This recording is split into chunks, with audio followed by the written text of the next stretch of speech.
Umat yang dikasihi Tuhan, selamat pagi.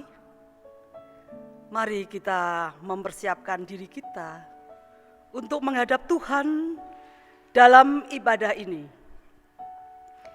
Kita membuka hati untuk merasakan pemeliharaan Tuhan bagi iman percaya kita melalui ibadah di rumah kita masing-masing. Mari kita menyatukan hati untuk menyembah Tuhan dan mengagungkan namanya. Umat saya undang bangkit dan berdiri, kita menyanyikan Kidung Jemaat 292 bait 1 dan 3, Tabuh Gendang.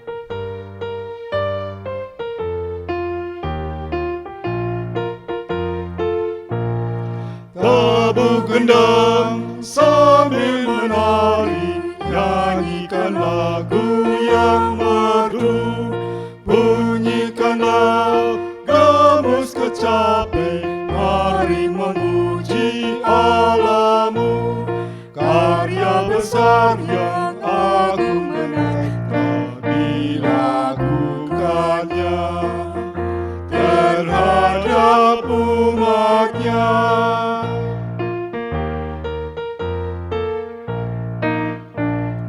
Dulu telah dari impitan ia bebaskan umatnya, habis mendung ia berikan sinar mentari yang cerah. Puji terus yang maha kudus, bebanmu yang berat digantinya berkat. Pertolongan kita adalah di dalam nama Tuhan, pencipta langit dan bumi, yang senantiasa setia dan tidak pernah meninggalkan perbuatan tangannya.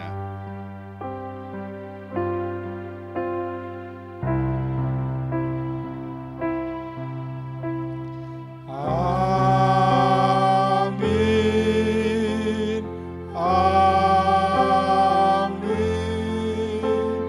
amin.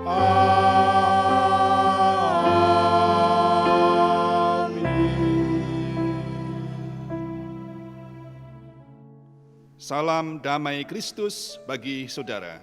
Dan saudara juga. Umat yang dikasihi Tuhan, dalam ibadah saat ini kita bersama-sama menghayati sebuah tema, belas kasih Allah mendatangkan berkat. Tema ini menyadarkan kita bahwa di dalam situasi apapun dan sesulit apapun, Allah adalah Allah yang penuh belas kasih. Allah adalah Allah yang panjang sabar dan penuh kasih setia. Allah yang tidak pernah meninggalkan pekerjaan tangannya. Walau kadang kehidupan kita tidak lepas dari tantangan dan penderitaan. Di tengah tantangan dan penderitaan itulah kesetiaan iman kita diuji. Apakah kita kuat bertahan menjadi anak Tuhan? Ataukah kita menjadi lemah dan tak berdaya?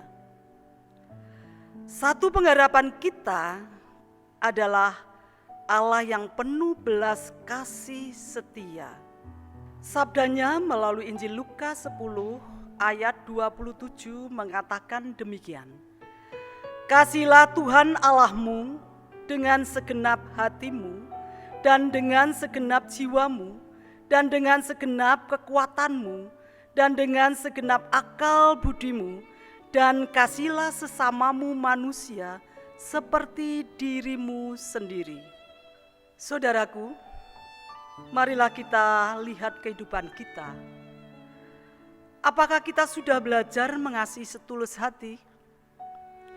Keluar dari diri, menjumpai orang lain? Belajar berbelas kasih kepada sesama sebagai wujud mengasihi Allah.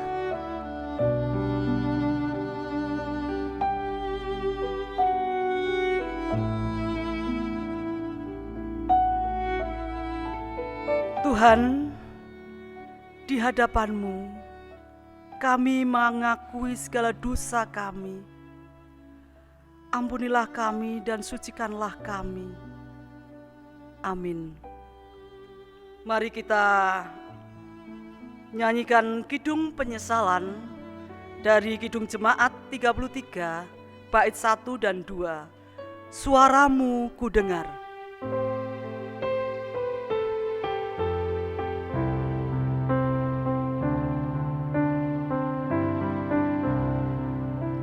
Suaramu ku dengar, memanggil diriku, supaya ku di Golgota dibasuh darah-Mu.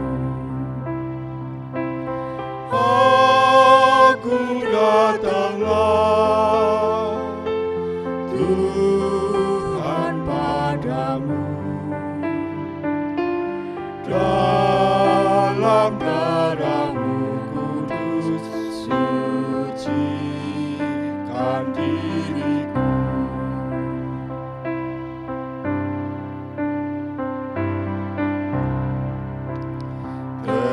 Kendatiku lemah, tenaga Kau beri, Kau hapus aib dosaku, hidupku pun bersih. Aku datanglah Tuhan padamu, dalam darah-Mu kudus sucikan diriku.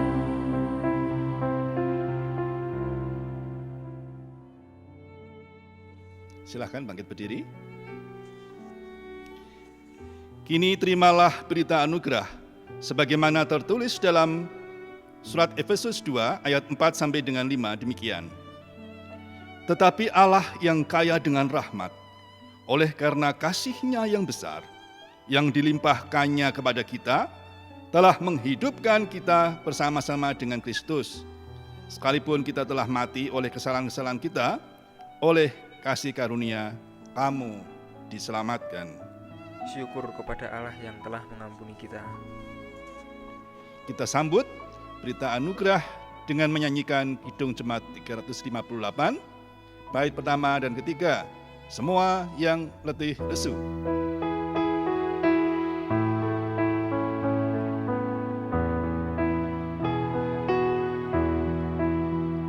Semua yang letih lesu, berdosa bercela, terima rahmat Tuhanmu, percaya sabdanya. Datang saja pada Yesus, kini saatnya. Datang saja pada Yesus, terima rahmat-Nya.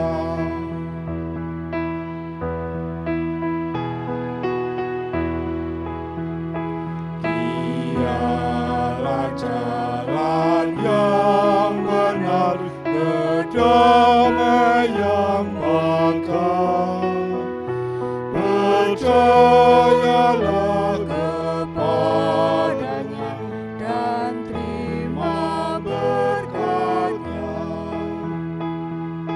Datang saja pada Yesus, kini saatnya. Datang saja pada Yesus, terima rahmat-Nya.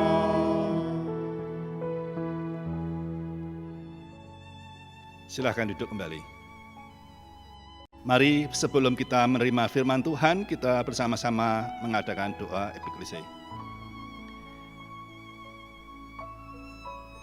Allah Bapa di surga, Tuhan kami yang hidup, yang kami kenal dalam Yesus Kristus, kami bersyukur atas anugerah-Mu, dan anugerah-Mu terus berlanjut di dalam pemberitaan firman-Mu Tuhan, yang pada pagi hari ini boleh kami terima. Berfirmanlah kepada kami Tuhan,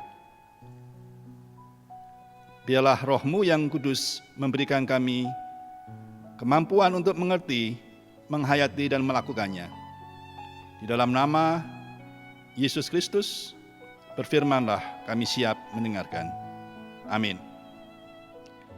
Pembacaan firman Tuhan terambil dari Injil Matius, pasalnya yang ke-14, ayatnya yang ke-13 sampai dengan yang ke-21, yang demikian.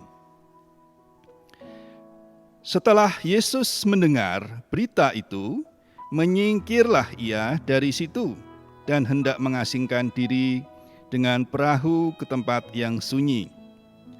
Tetapi orang banyak mendengarnya dan mengikuti dia dengan mengambil jalan darat dari kota-kota mereka. Ketika Yesus mendarat, ia melihat orang banyak yang besar jumlahnya, maka tergeraklah hatinya oleh belas kasihan kepada mereka, dan ia menyembuhkan mereka yang sakit. Menjelang malam, murid-muridnya datang kepadanya dan berkata, "Tempat ini sunyi, dan hari sudah mulai malam. Suruhlah orang banyak itu pergi supaya mereka dapat membeli makanan di desa-desa." Tetapi Yesus berkata kepada mereka, "Tidak perlu mereka pergi. Kamu harus memberi mereka makan." Jawab mereka, "Yang ada pada kami di sini hanya 5 roti dan 2 ikan. Yesus berkata, "Bawalah kemari kepadaku." Lalu disuruhnya orang banyak itu duduk di rumput. Dan setelah diambilnya 5 roti dan 2 ikan itu, Yesus menengadah ke langit dan mengucap berkat. Lalu memecah-mecahkan roti itu dan memberikannya kepada murid-muridnya, lalu murid-muridnya membagi-bagikannya kepada orang banyak. Dan mereka semuanya makan sampai kenyang. Kemudian orang mengumpulkan potongan-potongan roti yang sisa dan 12 bakul penuh. Yang ikut makan kira-kira 5.000 laki-laki, tidak termasuk perempuan dan anak-anak. Demikianlah Injil Yesus Kristus. Yang berbahagia ialah mereka yang mendengarkan firman Tuhan dan memeliharanya. Haleluya.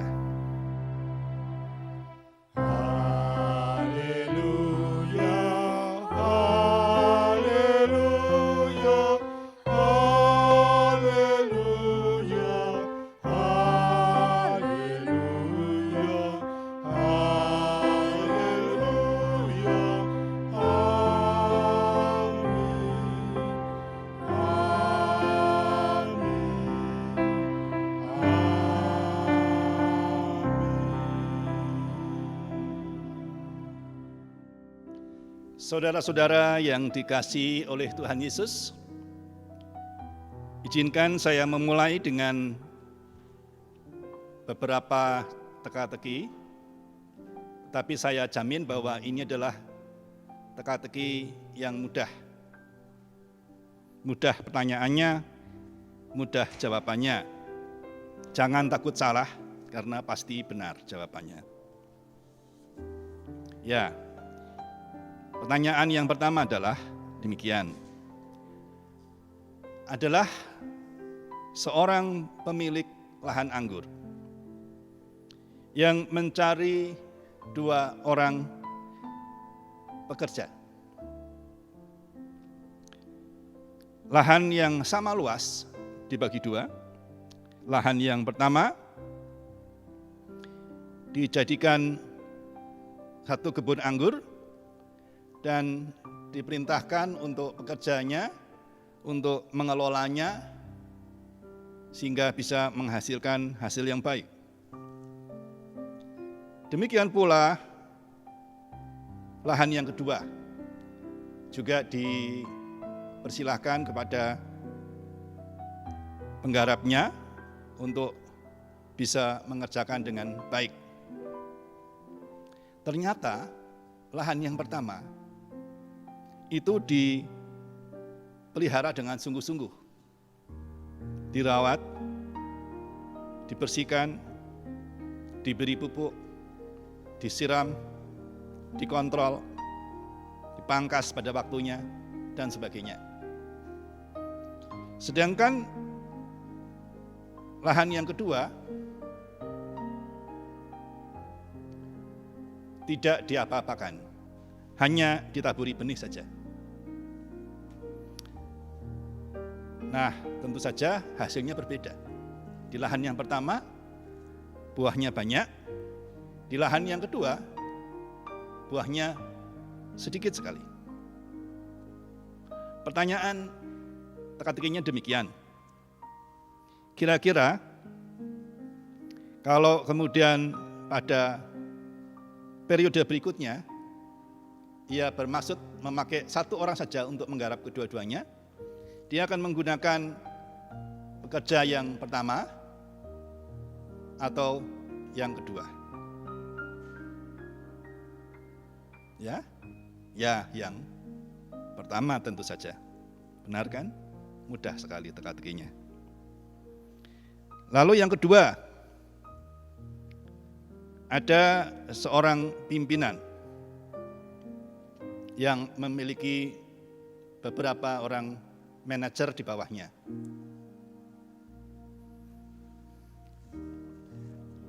Ada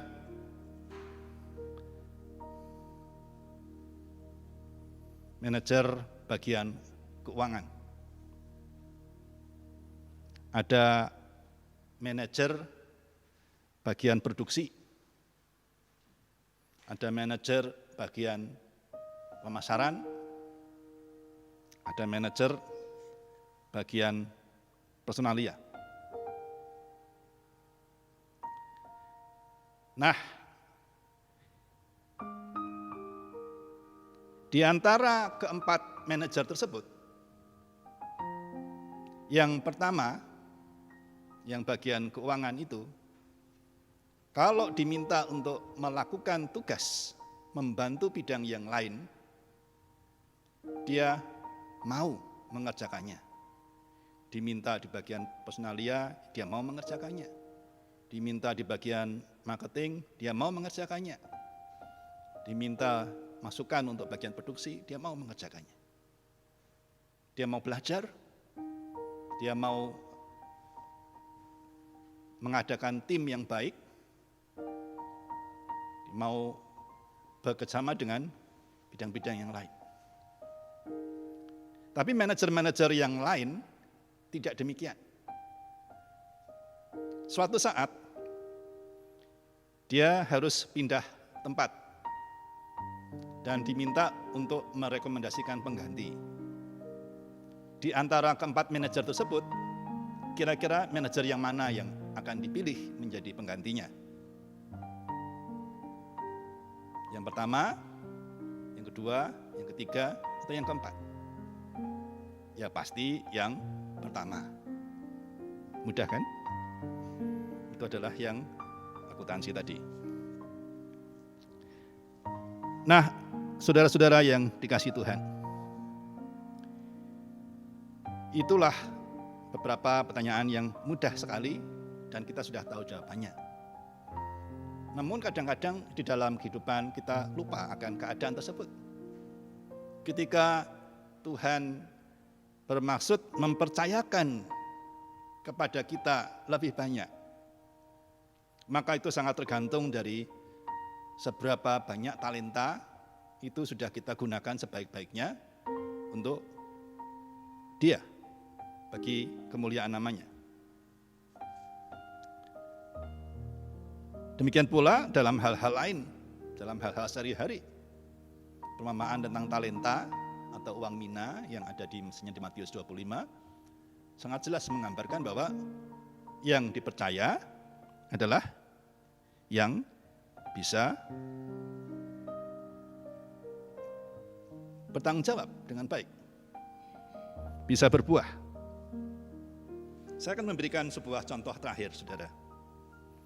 Ada 2 lembaga swadaya masyarakat. Kebetulan saya juga terlibat di situ, jadi saya bisa membayangkan seandainya ada 2 lembaga swadaya masyarakat. Yang satu lembaga swadaya masyarakat tersebut, dia bisa memberdayakan banyak masyarakat, banyak petani, banyak peternak, banyak pengusaha kecil, mikro. Dia mampu memberdayakan desa, dan dia punya banyak tenaga yang telah dididik sehingga bisa memberdayakan lebih banyak lagi. Lalu ada satu lembaga swadaya masyarakat yang lebih kecil, yang ketika dipercaya oleh para donor, yaitu para pihak yang memiliki dana, ternyata tidak bisa menghasilkan apa-apa. Banyak proyek pelayanan yang gagal, tidak ada masyarakat yang diberdayakan, petani gagal panen, para pengusaha tidak bisa menjual produknya, dan sebagainya. Lalu kemudian tiba-tiba ada kucuran bantuan dana. Kira-kira selaku pihak donor, mana yang akan dibantu, diberdayakan dengan dana yang ada? Lembaga swadaya masyarakat yang pertama atau yang kedua? Ya sudah pasti yang pertama. Tidak berpikir, wah ini pemerataan, kan dia sudah besar, biar kita bantu yang kecil-kecil lah, supaya dia juga bisa berkembang. Cara berpikir keadilan yang istilahnya keadilan yang distributif, ini ada benarnya juga. Tapi dalam konteks seperti itu menjadi salah. Kenapa? Karena itu tidak akan mencapai tujuannya. Ketika Allah sedang membangun kerajaan Allah, lalu ada orang-orang yang dipilih menjadi bagian di dalam pemerintahan kerajaan Allah. Orang-orang yang diberi kepercayaan tersebut menjadikan dirinya sebagai raja dan tidak pernah mengembalikan kemuliaan bagi Allah sendiri. Apakah itu yang dipilih oleh Allah untuk melanjutkan pekerjaan kerajaan Allah? Kalau kita lihat raja-raja Israel berbuat demikian, kebanyakan. Dan hanya orang-orang tertentu seperti Daud misalnya yang mengembalikan kembali kepada Allah segala kemuliaan dan hormat. Oleh karena itu, saudara-saudara yang dikasihi Tuhan, maka jelas mukjizat tentang Yesus memberi makan 5.000 orang ini bukanlah harus dilihat sebagai cara memperoleh berkat dengan cara mengharapkan mukjizat saja. Karena mukjizat itu selalu terjadi dimulai dengan belas kasihan. Dan belas kasihan itu sedang mewujudkan hukum kasih. Hukum kasih tadi di Injil Lukas jelas dikaitkan antara mengasihi Allah dan mengasihi sesama. Bagaimana kita mau mengatakan kita mengasihi Allah kalau kita tidak mengasihi sesama? Apa yang diperlukan oleh sesama adalah juga keperluan kita. Apa yang dirasakan, yang menjadi kepedihan dari sesama kita, itu juga menjadi kepedihan kita. apa yang menjadi kesukaan sesama juga menjadi kesukaan kita. Tapi kalau dunia berbeda ya. Orang-orang duniawi, kalau orang lain itu bersuka cita, dia sukses, dia berhasil, menjadi iri hati, menjadi sakit. Kenapa saya tidak? Sangat wajar, sangat manusiawi. Kalian orang-orang yang cepat berhasil, kadang-kadang kita berpikir mereka seperti itu. Orang-orang yang karena orang tua, atau karena dia artis, atau karena dia beruntung saja, kita merasa bahwa dia mementingkan diri sendiri. Tetapi kalau orang itu berproses, lepas daripada prosesnya cepat atau lambat, orang mengerti bahwa untuk mendapatkan itu harus memberi, maka itu bukan hanya masalah percaya tentang hukum karma, saudara, tapi itu adalah masalah percaya tentang akal sehat. Bagaimana mungkin keran itu menjadi basah, saya katakan, kalau nggak pernah dialirkan. Nah, oleh karena itu ketika Yesus yang memiliki kuasa sebenarnya dia sendiri kan bisa menciptakan, karena dia adalah firman. Dan dalam firman ini kita pun melihat bahwa sebenarnya Yesus melakukan proses penciptaan. Karena hanya dari 5 roti dan 2 ikan bisa untuk 5.000 orang. Tetapi Yesus tidak melakukan penciptaan kosong. Yesus menggunakan prinsip akal sehat, memberdayakan para murid dengan cara, kamu punya apa? Saya punya 5 roti, 2 ikan.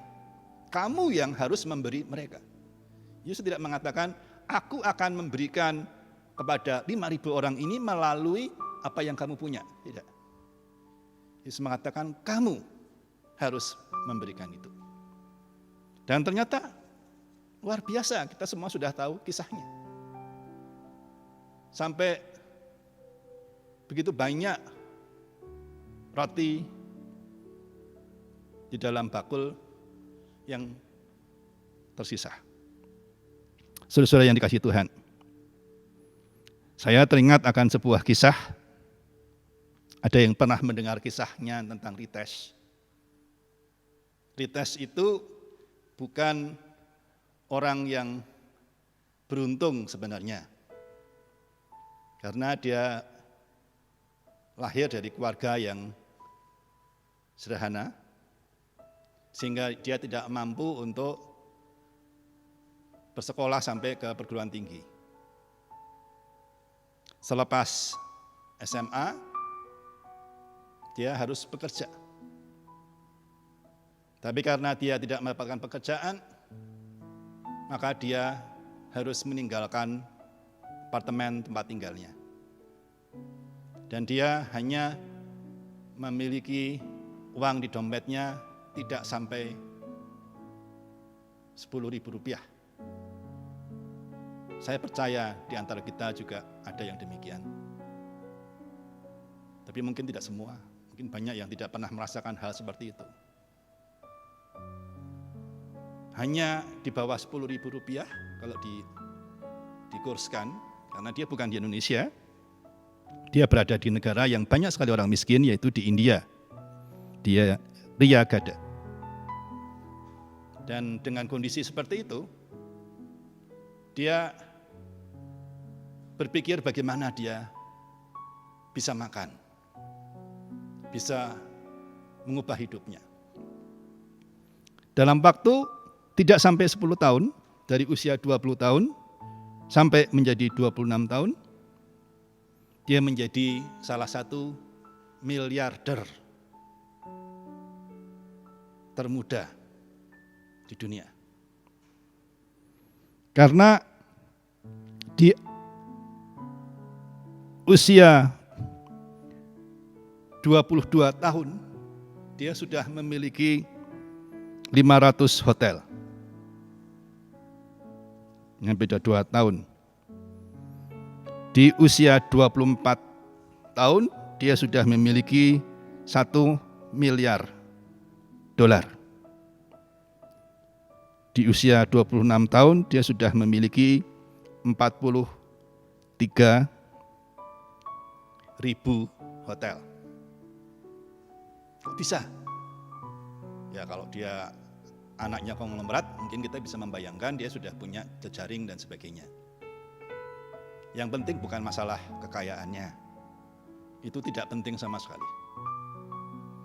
Tapi proses yang dia jalankan itu sebenarnya proses yang universal. Proses yang sesuai dengan akal sehat. Proses yang seharusnya juga dipegang oleh orang-orang percaya. Dia berpikir begini, dia hanya berpikir bagaimana menjadi solusi, menemukan solusi. Artinya ketika ada masalah, dia berpikir bagaimana bisa menjadi orang yang mampu mengatasi masalah. Nah, di dekat rumahnya, yang kemudian dia tinggalkan, karena harus meninggalkan apartemennya, itu ada satu hotel. Tidak terlalu kecil, cukup lumayan, tapi sepi sekali pengunjung.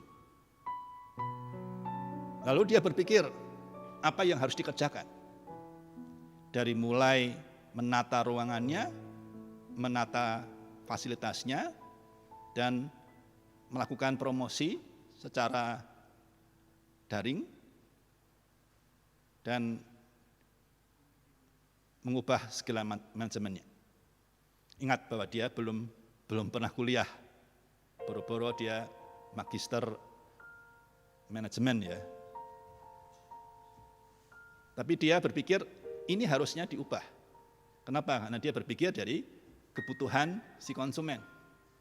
Dia berpikir dari kacamata orang yang ingin menginap di kota itu. Lalu dia menawarkan kepada pemiliknya, bagaimana kita bikin perjanjian. Saya yang ngelola, saya akan membuat omsetnya menjadi sekian. Dan ternyata berhasil, disetujui, dan dia mencapai pencapaian yang lebih besar daripada yang ditargetkan. Dan itu menjadi sebuah cerita yang dipromosikan ke hotel-hotel lain. Dan itulah yang kenapa kemudian dia memiliki saham di sekian puluh ribu hotel di seluruh dunia. Dia menjadi miliarder yang mungkin yang termuda. Bukan karena keturunan tetapi ya. Kalau karena orang tuanya sudah kaya dari dulu itu masalah lain. Nah, ini sebuah prinsip yang sebenarnya prinsip kita semua. Krisis selalu ada sebuah perubahan. Selalu ada sebuah kebutuhan. Selalu ada sebuah peluang. Karena peluang ada ketika ada perubahan. Dan perubahan ada ketika ada krisis. Bagaimana kita bisa menjadi berkat? Orang sering mengatakan kalau saya diberkati, maka saya akan menjadi berkat. Tapi Tuhan nampaknya tidak mengatakan demikian. Kalau kita mampu memberkati, kalau kita mampu menyalurkan berkat, disitulah sebenarnya Tuhan pasti akan menambahkan berkat. Kendala dari orang-orang umumnya dan termasuk orang-orang percaya adalah satu blok mental yang kita seringkali merasa bahwa oh aku nggak bisa, oh saya tidak menguasai itu, saya tidak bisa itu. Padahal saudara, zaman sudah berubah, tidak seperti 10, 20 tahun, 30 tahun yang lalu, atau bahkan 50 tahun yang lalu. 50 tahun yang lalu belum ada komputer. Sekarang kita mau cari informasi apa saja, itu ada. Tinggal kita melatih kemampuan untuk memilih informasi yang benar, yang berguna, dan yang kita butuhkan. Melalui media daring, kita bisa punya banyak sekali informasi yang ternyata itu menjadi bermanfaat bagi orang lain. Seorang tante saya di Jakarta bertanya kepada saya, bukan kepada saya, kepada WA keluarga, saya itu punya mangga mentah. Mangga mentah itu mau saya jadikan manisan. Gimana ya caranya ya? Kasih tahu dong yang bisa. Kalau saya mau sedikit cara lama ya saya tanya Bunda, gimana ya cara bikin manisan gitu. Tapi saya berpikir ada banyak sekali pembanding, yaitu di YouTube. Saya cari macam-macam cara membuat manisan. Ketemu yang paling kira-kira efisien, menarik, promosinya menarik, sambutannya bagus. Saya kirim ke dia. Dalam waktu beberapa jam kemudian dia mengatakan, wah terima kasih sekali Rodi, itu nama kecil saya gitu ya. Wah luar biasa, manis, enak. Saya lihat fotonya aja, dikasih fotonya aja, ya sudahlah. Saya bersyukur bahwa bisa menjadi berkat. Hanya dengan berbagi informasi. Kalau kita nggak punya apa-apa, kita punya apa-apa. Karena kita punya apa nggak punya, itu tergantung dari pola pikir. Kalau orang yang berada dalam Tuhan, Tuhan memberi banyak hal. Hanya kita harus mulai dengan percaya, bertindak, menjadi seperti Yesus, menjadi berkat. Dan kita pun akan dimuliakan bersama-sama dengan Kristus. Karena itulah janjinya, aku menyertai kamu sampai kepada akhir zaman. Amin.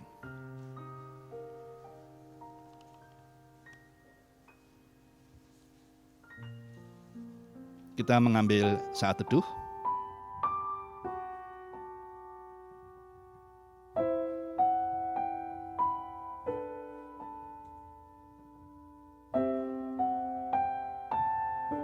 Jemaat kami undang untuk bangkit berdiri bersama dengan seluruh umat Tuhan di sepanjang segala abad dan tempat.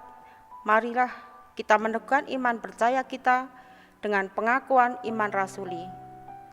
Aku percaya kepada Allah Bapa yang Maha Kuasa, Khalik langit dan bumi, dan kepada Yesus Kristus, Anaknya yang tunggal Tuhan kita, yang dikandung daripada Roh Kudus, lahir dari anak darah Maria, yang menderita di bawah pemerintahan Pontius Pilatus, disalibkan, mati dan dikuburkan, turun ke dalam kerajaan maut, pada hari yang ketiga bangkit pula dari antara orang mati, naik ke surga, duduk di sebelah kanan Allah Bapa yang Maha Kuasa, dan akan datang dari sana untuk menghakimi orang yang hidup dan yang mati. Aku percaya kepada Roh Kudus, gereja yang kudus dan am, persekutuan orang kudus, pengampunan dosa, kebangkitan orang mati, dan hidup yang kekal. Amin. Jemaat yang dikasihi Tuhan, pada kesempatan ini, pada saat kita bersekutu, marilah kita panjatkan doa kita. Dalam doa syafaat ini nanti, kita akan akhiri atau aminkan dengan nyanyian Bapa Kami. Mari kita lipat tangan, tunduk kepala, kita berdoa. Saya hantarkan.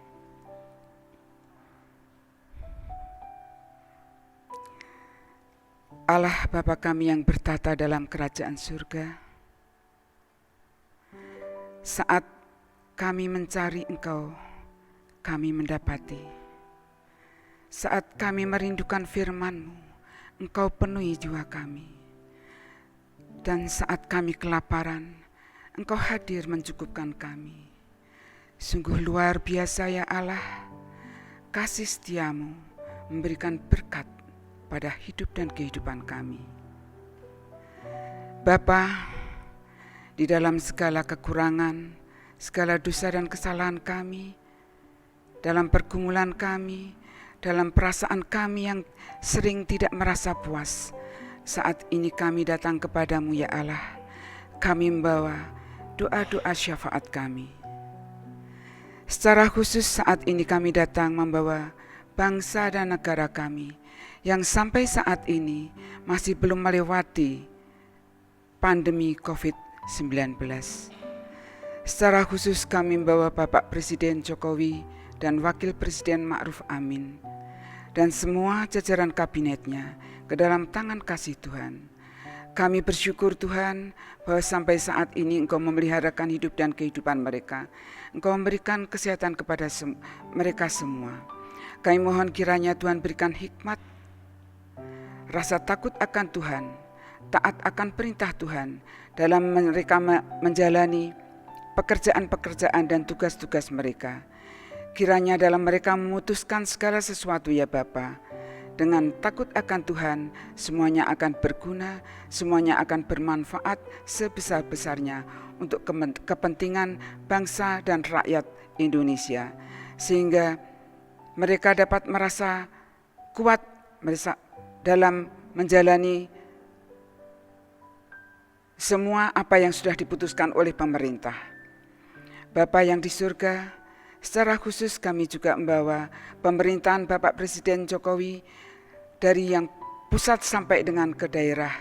Kiranya Tuhan berkati mereka, Tuhan berikan mereka kesehatan, Tuhan berikan mereka hikmat dan kebijaksanaan sehingga seluruh pemerintahan dari pusat sampai daerah dapat berjalan dengan baik, dapat menjalankan tugas kewajiban mereka, semuanya untuk kepentingan rakyat yang saat ini sedang terpuruk karena pandemi COVID-19. Secara khusus kami juga membawa TNI Polri ke dalam tangan kasih Tuhan. Kiranya Tuhan berkati mereka, Tuhan memberkati dalam mereka melaksanakan tugas-tugas mereka, sehingga semuanya dapat berjalan dengan baik dan NKRI dapat terjaga. Mereka boleh setia dengan Pancasila dan Undang-Undang Dasar 45, sehingga hanya untuk kebesaran, untuk kepentingan rakyat, seluruh rakyat Indonesia, mereka menjalankan tugas-tugas mereka. Tuhan juga memberkati keluarga mereka, sehingga pada saat TNI Polri menjalankan tugas-tugas mereka, mereka boleh merasa damai dan tenang, karena keluarga mereka juga dalam keadaan tenteram. Bapa yang di surga, secara khusus kami juga membawa para petugas teknis, para petugas medis dan paramedis, para dokter yang bertugas di garda terdepan dari tugas pandemi COVID-19 ini. Bapa, berkatilah pekerjaan mereka, hadirlah dalam tugas dan pekerjaan mereka ya Bapa, sehingga mereka dapat melaksanakan tugas-tugas mereka dalam damai sejahtera, dalam kekuatan, dan dalam semangat yang tinggi hanya untuk kepentingan bangsa dan negara kami. Kiranya Tuhan juga memberkati keluarga mereka ya Bapa, Tuhan memberkati anak-anak mereka, Tuhan memberkati pasangan hidup mereka, bahkan Tuhan juga memberkati orang tua mereka, sehingga mereka boleh dalam keadaan tentram, dalam keadaan damai, dan tidak kurang suatu apa. Sehingga itu juga memberikan kekuatan kepada para tugas medis dan paramedis dalam menjalankan tugas-tugas mereka. Ya Allah ya Tuhan kami juga ingat akan saudara-saudara kami, para ilmuwan, para petugas di laboratorium ya Bapa, yang mereka mencari dan terus meneliti adanya vaksin untuk COVID-19 dan obat-obatan untuk COVID-19. Kiranya Engkau berikan hikmat dan kebijaksanaan, kiranya Engkau bekerja hadir dalam hidup dan kehidupan mereka. Bapa yang di surga, kami juga ingat akan para petugas, para mereka yang akan menjalani tes vaksin COVID-19 yang akan berjalan pada bulan Agustus nanti.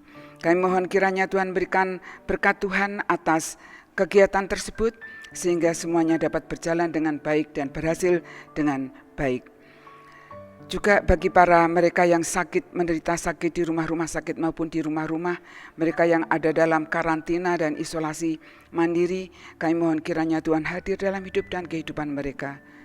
Tuhan berbicara kepada mereka dari hati ke hati. Tuhan nyatakan kehendak Tuhan atas mereka. Biarlah apa yang baik di mata Tuhan yang terjadi atas mereka. Inilah doa permohonan kami ya Bapa. Kiranya Tuhan dengarkan, kiranya Tuhan berkati, kiranya Tuhan penuhi apa yang menjadi permohonan kami semuanya untuk bangsa dan negara kami. Kiranya kalau saat ini COVID pandemi 19 masih boleh berlangsung di negara kami ya Tuhan, kami percaya bahwa Engkau Allah Tuhan kami yang baik dan tetap baik bagi kami semuanya. Kalau ini masih boleh berjalan, kami percaya karena ini masih dalam proses yang masih Tuhan izinkan. Dalam menghadapi, menjalani proses ini semua ya Bapa, berikan kepada kami, berikan kepada seluruh petugas untuk tetap bersandar kepada Tuhan, percaya bahwa Tuhan akan berikan jalan keluar yang terbaik bagi kami semuanya. Bagian kami hanyalah percaya dan tetap percaya kepada Tuhan. Bapa yang di surga, saat ini kami juga ingat akan gereja kami, GKJ Karangalit. Engkau dari tempat ketinggian-Mu ya Bapa, Engkau melihat gereja kami, Engkau melihat pergumulan-pergumulan kami, Engkau melihat permasalahan-permasalahan kami. Kami serahkan gereja kami ke dalam tangan kasih Tuhan. Kami mohon kiranya Tuhan berkati Bapak Pendeta dan keluarganya. Kami mohon kiranya Tuhan berkati para majelis dengan keluarganya. Tuhan memberkati pekerjaan mereka, Tuhan memberkati pelayanan mereka, Tuhan memberkati seluruh jerih payah mereka, sehingga dalam kami menjalankan tugas-tugas pelayanan kami, kiranya kehendak Tuhan jasa yang terjadi, dan kiranya itu semuanya dapat berguna bagi pembangunan jemaat-Mu di gereja kami. Bapa yang di surga, kami juga ingat akan jemaat di GKJ Karangalit ini. Tuhan, Engkau mengetahui keadaan kami semuanya. Bagi para lansia, kiranya Tuhan berikan kekuatan, kiranya Tuhan berikan kesehatan, sehingga kami boleh senantiasa hidup dalam sukacita, karena berkat Tuhan dalam hidup dan kehidupan mereka. Bapa yang di surga, bagi keluarga-keluarga muda, kami mohon kiranya Tuhan berkati pekerjaan mereka, kiranya Tuhan berkati rumah tangga mereka, kiranya Tuhan memberkati keluarga mereka, Tuhan berkati penghasilan mereka, Tuhan berkati keuangan mereka, Tuhan berkati pendidikan anak-anak mereka, sehingga semuanya boleh berjalan dengan pimpinan dan penyertaan Tuhan. Karena kami percaya, hanya dengan pimpinan dan penyertaan Tuhan, semuanya akan berjalan baik bagi kami. Bapa yang di surga, kami serahkan seluruh pergumulan jemaat kami ke dalam tangan Tuhan. Bagi mereka yang dalam pergumulan-pergumulan yang kami tidak mengetahui, kiranya Engkau memberikan mereka jalan keluar. Bagi mereka yang dalam kesesakan, kiranya Tuhan memberikan kelepasan. Bagi mereka yang sakit ya Bapa, dimanapun mereka, kiranya Tuhan juga hadir dalam hidup dan kehidupan mereka. Tuhan berikan kesembuhan pada waktunya. Bagi mereka yang dalam kesulitan karena masalah keuangan, kiranya Tuhan juga hadir dalam hidup dan kehidupan mereka. Tuhan hadir dalam kesulitan mereka. Tuhan berikan jalan keluar bagi mereka. Bapa yang di surga, kalau semua pergumulan-pergumulan ini masih kami hadapi, baik sakit penyakit, baik kekurangan, baik yang mencari pekerjaan, baik yang ingin lepas dari kekurangan, baik yang sedang mencari jodoh, baik maupun mereka yang saat ini juga sedang menunggu-nunggu anak lahir dari dalam keluarga mereka. Ya Allah, kami serahkan semuanya pergumulan kami ke dalam tangan kasih Tuhan. Kami mohon kiranya Tuhan berikan kami iman yang teguh, karena bagian kami hanya setia kepadamu. Bagian kami menjalankan hidup kami seturut dengan kehendak Tuhan. Bagian kami hidup dalam perkenanan Tuhan.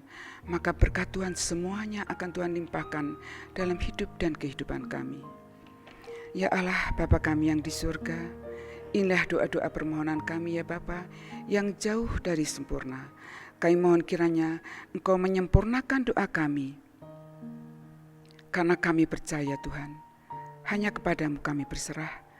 Dan tolonglah kami agar kami tetap percaya dan takut akan Engkau. Karena hanya dalam takut akan Engkau ada ketenteraman hidup kami. Bahkan ada ketenteraman bagi anak-anak kami, bagi cucu-cucu kami, bagi seluruh hidup dan kehidupan kami. Inilah doa permohonan kami ya Bapa, kiranya Engkau sempurnakan karena kami panjatkannya di dalam nama Yesus yang mengajarkan kami berdoa.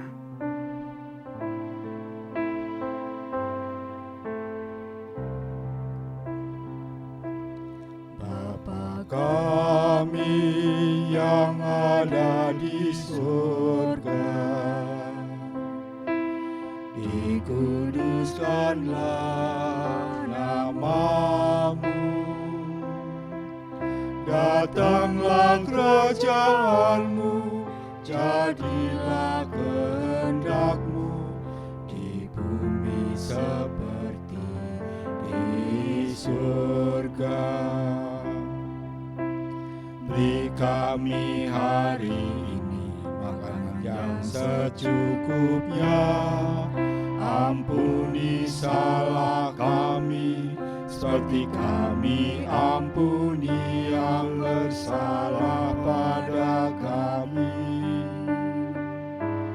Jangan bawa kami dalam pencobaan, melainkan lepaskan kami dari yang jahat. Sebab Kaulah yang punya kerajaan dan kuasa dan kemuliaan sampai selama-lamanya. Amin.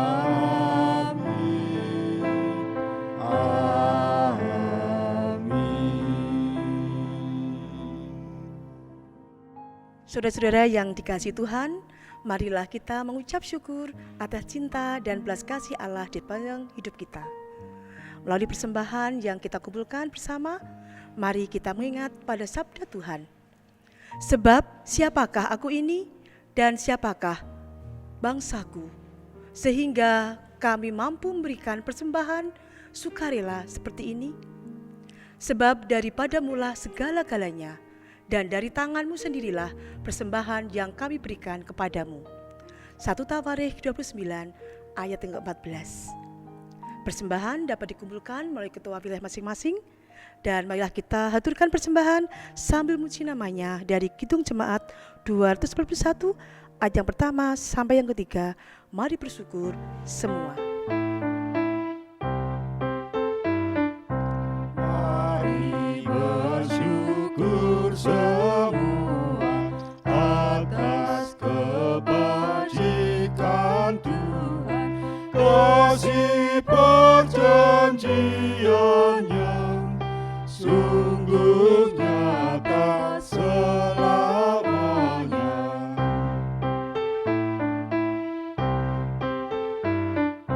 Langit bumi ciptaannya mencerminkan kuasanya, kasih perjanjiannya sungguh nyata selamanya.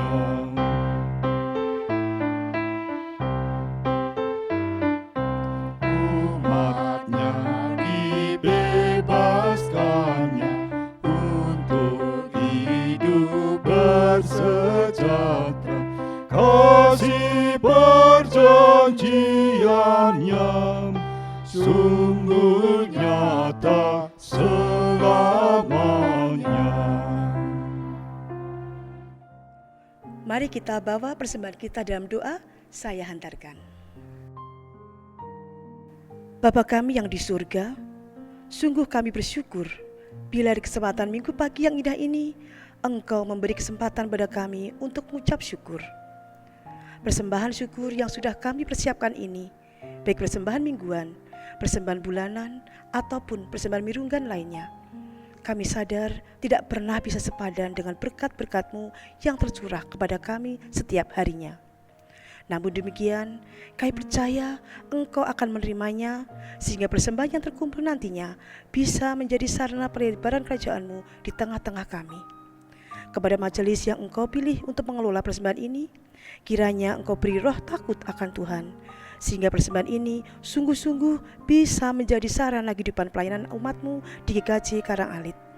Demikian Bapa, ucap syukur kami, dan bila dalam kami mengumpulkan persembahan tersebut dosa, kami mohon ampun. Dalam nama Yesus kami sudah berdoa dan mengucap syukur. Amin. Ibadah kita sudah usai. Arahkanlah hatimu selalu kepada Tuhan. Jalanilah kehidupan sehari-hari dengan kesetiaan iman. Teruslah kuat bertahan hidup sebagai anak-anak Tuhan. Karena belas kasih-Nya sungguh memberkati kita. Kini terimalah berkat Tuhan.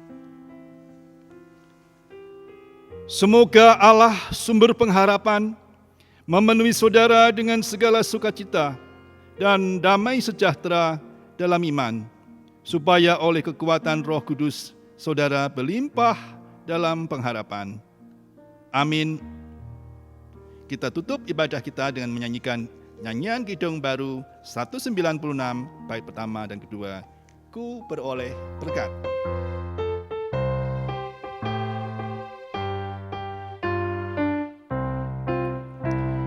Beroleh berkat yang tak kunjung lenyap, yang tidak diberi dunia. Di relung hatiku walau sorot beban, ada damai sejahtera pegang. Yesus yang selalu tinggal serta, Ia di dalamku, ku dalamnya. Aku senantiasa menyertai-Mu, itulah janji-Nya kepadaku.